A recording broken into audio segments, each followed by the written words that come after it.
இவனுக்கு அப்பம்மா வச்ச பேர் வெற்றிவேல். இவனுடைய சொந்த ஊர் ஈரோடு மாவட்டத்தில் இருக்கிற அரச்சலூர் பக்கத்தில் பூந்துரைங்கிற ஒரு கிராமம். அதே கிராமத்தில் பிறந்து வளர்ந்து ஆனந்திங்கிற ஒரு பொண்ணை கல்யாணம் பண்ணி ஊத்துக்குளிங்கிற ஒரு பகுதியில் பிரிண்டிங் பட்டறை வச்சு நடத்திக்கிட்டு இருந்திருக்காங்க. ஆனந்தியின் சகோதரி ராஜலட்சுமிக்கும் வெற்றிவேலுக்கும் இடையே தகாத உறவு ஏற்பட்டிருக்கு. அந்த உறவை கைவிடும்படி ஆனந்தி அடிக்கடி கண்டித்து வந்ததுனால வெற்றிவேலும் ராஜலட்சுமியும் சேர்ந்து ஆனந்தியை கொடூரமாக கொலை பண்ணியிருக்காங்க. ஏற்கனவே அவங்க பிரிண்டிங் பட்டறை நடத்திட்டு இருக்கிறதுனால பிரிண்டிங் பட்டறையில் பனியன் துணிக்கு பிரிண்ட் ஒட்டுறதுக்காக பயன்படுத்துகிற ஒரு பசை திரவம் இருக்குது. அந்த பசை திரவத்தை ஆனந்தியோட வாயில் ஊற்றி கொடூரமாக கொலை பண்ணியிருக்காங்க. இந்த சம்பவம் நடந்தது 1994. 1994 காலகட்டம் அப்படிங்கிறது ஓரளவுக்கு அறிவியல் வளர்ச்சி இல்லாத காலகட்டம் அப்படின்னு சொல்லலாம். அதனால் அவனுடைய கொலையை கண்டுபிடிக்க முடியல. அதை தற்கொலையாக அவன் மாற்றிடுறான். அதுக்கப்புறம் 1996 எலெக்ஷன் வருது. அந்த எலெக்ஷனில் அதிமுக படு தோல்வி அடைஞ்சிருது.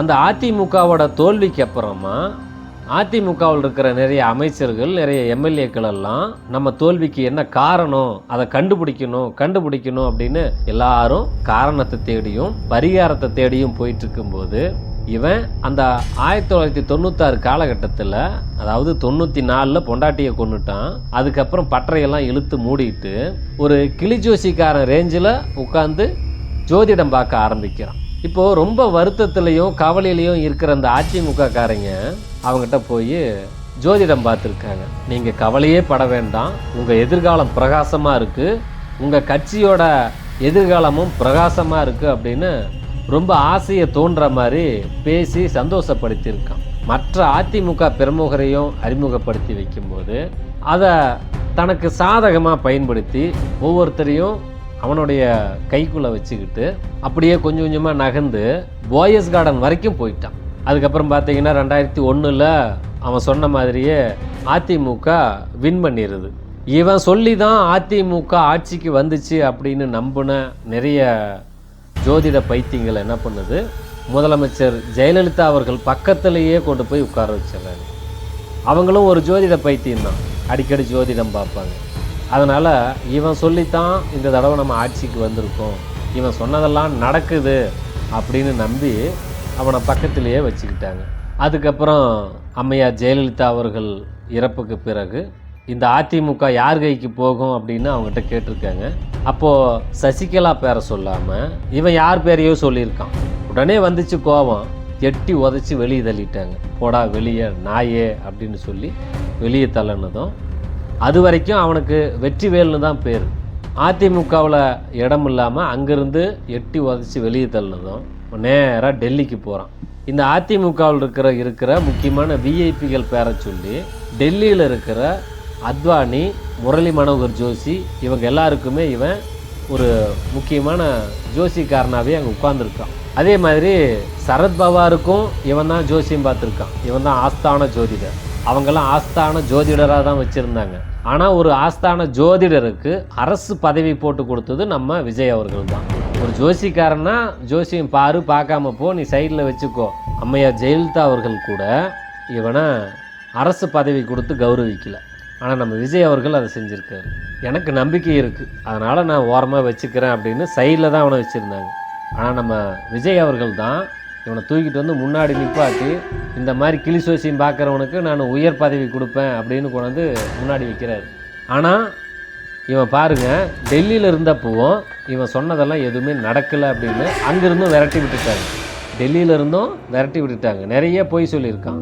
ஏதோ கொஞ்சம் நெஞ்சம் பொய் சொன்னால் பரவாயில்ல, நிறைய பொய் சொல்லி மாட்டிக்கிட்டான். அதுக்கப்புறம் இவனுடைய டார்கெட் எங்கன்னு பார்த்தீங்கன்னா சிங்கப்பூர்.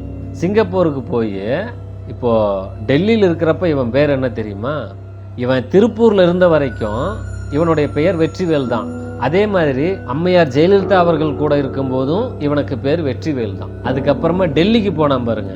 டெல்லிக்கு போய் ராதன் பண்டிட் வெற்றிவேல் அப்படின்னு மாற்றிக்கிறான்.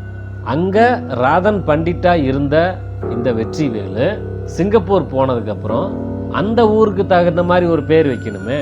அப்போது அந்த ஊருக்கு தகுந்த மாதிரி ரிக்கி ரதன் பண்டிட் வெற்றிவேல் அப்படின்னு அங்கே ஒரு பேரை சேர்த்துக்கலாம். அங்கேயே ஒரு ஜோசியம் பார்க்குற ஒரு கம்பெனியவே தொடங்குறான்னு பார்த்துக்கோங்களேன்.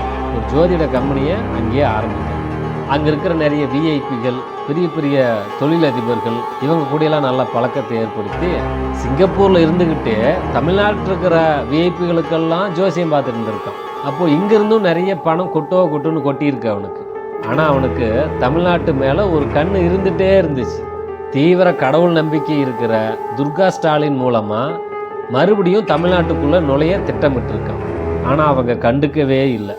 எப்படியாவது தமிழ்நாட்டில் கால் ஊனணும்னு நினச்சிக்கிட்டு இருந்தப்போ தான் விஜய் கட்சி தொடங்க போகிறத தெரிஞ்சுக்கிட்டு கடந்த 2020 விஜயை சந்தித்து மண்டையை கழுவி இருக்கான். 2020 விஜயை சந்தித்து எப்படியெல்லாம் மண்டையை கழுவணுமோ அந்த அளவுக்கு அவருடைய மண்டையும் நல்லா கழுவி வச்சுருக்கான். இன்றைக்கி திடீர்னு வந்து சேரல. 2020 விஜய் அவர்களோட தான் இருக்கிறான். இன்றைக்கி வரைக்கும் அவன் சொல்கிறத கேட்டுட்டு தான் நம்ம முதலமைச்சர் விஜய் அவர்கள் நடந்துக்கிறாரு. அவன் பச்சை சட்டை போடுன்னா போடுவார், கருப்பேண்ட்டை போடுன்னா போடுவார். இந்த கொலைகாரன் என்ன சொல்கிறானோ அதை கேட்டு தான் இன்றைக்கும் நம்ம சிஎம் விஜய் அவர்கள் முடிவெடுக்கிறார். தீவிர கிறிஸ்தவராக இருக்கிற விஜய் நெத்தியில் கருப்பு போட்டு எதுக்கு வச்சுருக்காரு? நம்ம தமிழ் பாரம்பரியத்துக்கே பொருந்தாத கருப்பு கோட்டு வரைக்கும் எல்லாமே இந்த ஆள் சொல்லி தான் செய்கிறாரு அப்படின்னு சொல்கிறாங்க. நான் சொல்லித்தான் நீங்கள் முதலமைச்சராக இருக்கிறீங்க அப்படின்னு அவன் மண்டையை கழுவி வச்சிருக்கிறான். மக்கள் எல்லாம் நம்மளை முதல்வராக்கல, இவன் சொல்லித்தான் நம்ம முதலமைச்சராக இருக்கோம் அப்படின்னு அதை அப்படியே முழுசாக நம்பி பாருங்க. பெரியாரையும் அம்பேத்கரையும் கொள்கை தலைவராக ஏற்றுக்கிட்ட நம்ம முதலமைச்சருக்கு எப்படியான ஒரு மூட நம்பிக்கை இருக்குன்னு பாருங்க. இன்னைக்கு வரைக்கும் அவன் சொல்லித்தான் நாம் சிஎம் ஆகிருக்கோம் அப்படின்னு நம்பிட்டு இருக்கிற நம்ம சிஎம் விஜய் அவர்கள் அதுக்கு பரிகாரமாக என்ன பண்ணலாம்? ஏன்னா அவன் பரிகாரம் கேட்குறவன் தான், ஓப்பனாகவே பரிகாரம் கேட்பான். நான் உனக்கு ஒரு செயல் செஞ்சு கொடுக்குறேன், நிறைவேற்றுறேன் அப்படின்னா அதில் எனக்கு 10% லாபம் வேணும் அப்படின்னு கேட்டிருக்கான். அப்போது நம்ம தலைவர் முதலமைச்சராகிட்டார், இதில் 10% எப்படி தரது? அதுக்கு பரிகாரமாக தான் இவனுக்கு அரசியல் பிரிவு சிறப்பு அதிகாரிங்கிற ஒரு அரசு பணியை கொடுத்துருக்காங்க. ஆனால் திராவிட மண்ணான தமிழ்நாட்டில் ஜோதிட பிராடுதனத்துக்கு என்ன வேலைன்னு எல்லாரும் எதிர்ப்பு தெரிவித்ததுனால வேறு வழியே இல்லாமல் அவனை நீக்கிட்டாங்க.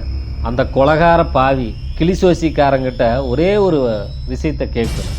ஒரு உயர் அரசு பணி முதல்வரால் கிடைக்கும், அதுவும் ஒரே நாளில் தன்னோட கையை விட்டு போகும் அப்படிங்கிறத முன்னாடியே கணிச்சு சொல்லியிருந்தா அந்த ஆளும் ப்ராடு இல்லை, அவன் சொல்கிற ஜோதிடமும் ப்ராடு இல்லைன்னு சொல்லலாம். உண்மைதான்னு ஒத்துக்கலாம். அவனோட கட்டத்தையே கணிக்க தெரியாத ஒரு அயோக்கிய பையன் அடுத்தவன் கட்டத்தை ஆராய்ஞ்சு ஆலோசனை சொல்கிறானோ, அவனோட கட்டத்தையே அவனால் கணிக்க முடியல. ஒரு உயர் அரசு பணி அவனுக்கு கிடைக்கிது, அதுவும் முதலமைச்சர் மூலமாக நேரடியாக கிடைக்கிது. அப்படி கிடைச்சது அடுத்த நாளே காணாமல் போகும் அப்படின்னு தெரிஞ்சிருந்தா அதை கொடுத்துருக்கவும் மாட்டாங்க. இன்றைக்கி கொடுத்து அது ஒரு கெட்ட பேர் தானே. ஏன் இப்படி ஒரு வேலையை பார்த்த அப்படிங்கிறது ஒரு பிளாக் மார்க் தானே, ஒரு கெட்ட பேர் தானே. அது இல்லாமல் தடுத்துருக்கலாம் அவனுக்கு தெரிஞ்சிருந்தா. அவனுடைய வாழ்க்கையவே அவனால் கணிக்க முடியல. அவன் கட்டத்தையே கணிக்க முடியாத ஒரு கபோதி இவன் எப்படி அடுத்தவங்க வாழ்க்கையை கணிப்பான்?